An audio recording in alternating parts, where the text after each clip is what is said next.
And the economic state of the region has improved and the prospects for growth are looking up. That word from the ODU Strom College of Business. The team's lead professors say the Hampton Roads future is bright. One area on the rise, military spending. 13 News Now military reporter Mike Gooding crunches the numbers.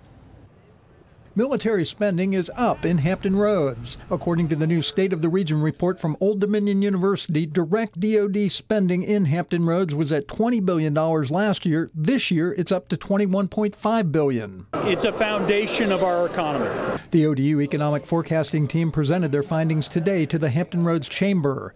They said the increase nationally in defense will pay big dividends here.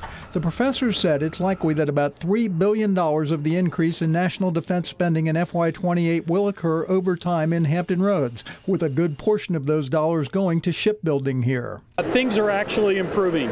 Hampton Roads is going to put together a second year of growth, and that's going to be the first time we've had 2 consecutive years of growth since 2007. Defense spending did account for 40.8% of the gross regional product last year. It's now at 42% of the GRP.